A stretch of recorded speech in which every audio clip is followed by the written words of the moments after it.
Bonjour à tous. Aujourd'hui, je vais vous parler de sommeil. On s'accorderait tous à dire que le sommeil est l'une des choses les plus importantes pour notre santé physique et psychique. Nous avons en moyenne besoin entre 7 et 9 heures de sommeil par nuit. Mais malheureusement, dans nos sociétés de plus en plus connectées, nous sommes de plus en plus nombreux à ne pas dormir assez. Soit car on a une vie qui va à 2000 à l'heure, ou plutôt parce qu'on a envie de voir le dernier épisode de notre série, ou on veut encore checker Instagram, Facebook. Puis il y a aussi les gens qui voudraient dormir plus, qui font tout pour bien dormir. Ils se couchent tôt, vers 10 heures, ils prennent une petite tisane avant. Mais à chaque fois qu'ils vont au lit, ils tournent, ils retournent dans le lit pendant des heures. Si c'est votre cas, regardez bien cette vidéo. Je vais vous proposer deux trois techniques qui, je l'espère, pourront vous aider à mieux dormir. Donc j'ai eu la chance la semaine dernière d'avoir sur mon lieu de travail une conférence sur le sommeil menée par une psychologue spécialisée là-dessus. Donc je vais vous résumer cette conférence et aussi apporter deux trois conseils personnels. Donc du coup, ce qu'elle nous a conseillé, ben déjà c'est des choses très basiques, hein. Mais bon, ça fait pas de mal de les rappeler. Donc du coup, éviter les excitants après 4 heures, hein, donc le café, ce genre de choses. Éviter au maximum les lumières bleues, donc les lumières de nos écrans, malheureusement, hein. Internet, etc. C'est génial, mais les ordinateurs, mais la lumière bleue, pour notre cerveau, pour nos yeux, ils pensent qu'on est en plein jour. Donc forcément, ça va pas nous aider à nous endormir. Donc je sais que c'est pas facile, mais essayez au maximum de limiter les écrans, les ordinateurs en soirée, juste avant d'aller dormir. Ou au besoin, si vous n'arrivez vraiment pas, il y a des logiciels qui permettent de limiter la lumière bleue sur les ordinateurs et les smartphones. Voilà. Donc du coup, essayez de faire déjà ça. Ensuite, ce qui est important, c'est si vous avez des pensées qui tournent dans votre tête, je dois faire ceci, je dois faire cela, ce genre de choses. Ce qu'elle conseille, c'est essayer de les noter sur un bloc-notes, sur un cahier, et ça permet de se libérer un peu du poids de ces pensées. Moi, je l'ai fait et c'est très bien. Et là où c'est vraiment efficace, c'est si vous disiez, ah, demain il faut que je fasse ça, demain il faut que je fasse ci, bien les noter et le matin le lire et les faire. Donc comme ça, votre cerveau, il sait que vous les avez notés quelque part, il n'a pas besoin d'y penser. Aussi important, vraiment, c'est ne pas se focaliser sur ses pensées. Par exemple, si vous dites, ah, si vous commencez à vous dire, j'arrive pas à dormir, j'arrive pas à dormir, j'arrive pas à dormir, je suis nul, je me déteste, vous comprenez bien que vous n'allez pas réussir à dormir du tout. Donc c'est vraiment important quand ces pensées viennent. Je sais que c'est pas facile, mais essayez de s'en détacher. Justement, pas en les rejetant, mais comme dans la méditation, les accepter et les laisser passer, comme un nuage en fait, hein. Je sais que c'est pas facile à faire, mais c'est vraiment important d'accepter ces pensées, de comprendre que ces pensées, c'est pas forcément vous, c'est juste des pensées qui passent. Alors vous pouvez juste imaginer un nuage qui passe, imaginer un personnage marrant qui dit ses pensées et voir que ces pensées sont un petit peu ridicules. C'est vraiment important de les laisser passer. Voilà. Ensuite, ce qui est vraiment pas mal, ce qu'elle a conseillé, c'est une technique de respiration. Donc vraiment, la respiration, c'est quelque chose qu'on va retrouver partout dans la relaxation, dans le bien-être ou dans le yoga, le sport, etc. Parce qu'en fait, malheureusement, on a tendance à beaucoup trop respirer avec le haut du corps, avec notre poitrine, à cause du stress et des tensions qu'on rencontre dans notre société, dans notre vie. Si vous regardez un bébé dormir, vous allez voir, il respire qu'avec le ventre. Il gonfle et il souffle.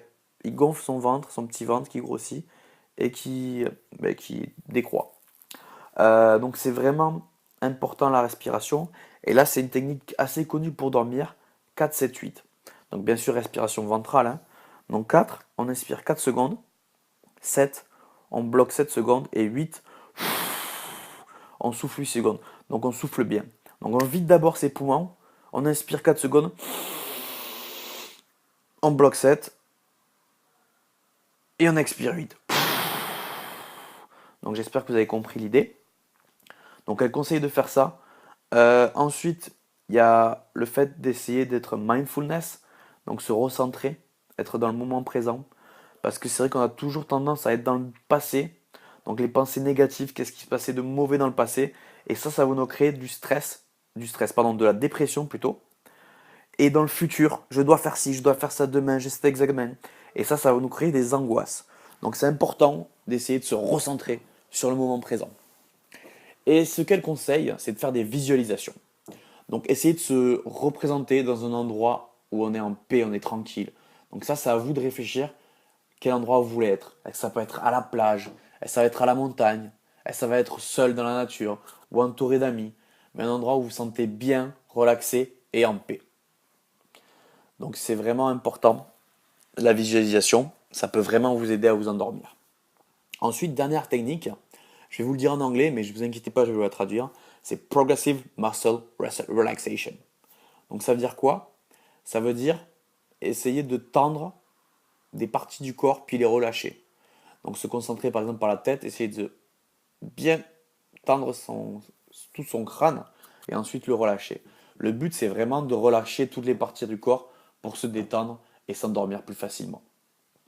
Donc c'est des techniques qui existent aussi en relaxation. Par exemple, Frédéric Luskin, un auteur assez connu, euh, qui conseillait par exemple quand on est stressé, on est contracté, hein. Ça veut dire qu'on est contracté, de tout contracter très fort et de relâcher. Et si on fait ça plusieurs fois, on va forcément se relâcher parce qu'à force de contracter, le corps a besoin de se relâcher.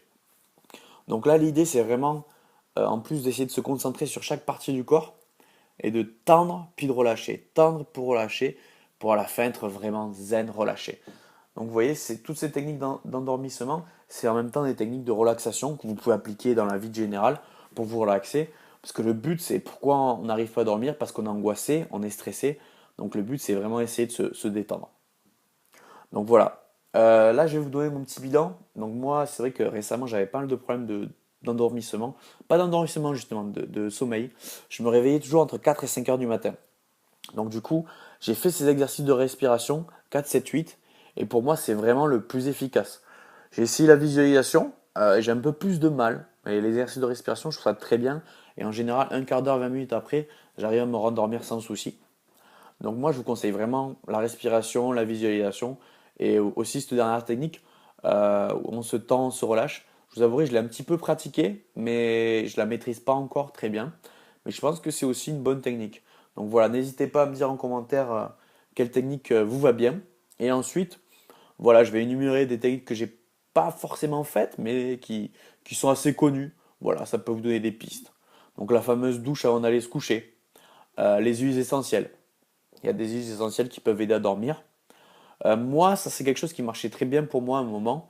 Quand j'avais du mal à dormir, je m'écoutais un podcast, donc soit un livre, soit un podcast. Voilà, moi je suis assez santé, nutrition, donc quelqu'un qui parlait de santé et nutrition, et ça m'aidait à m'endormir, tout simplement.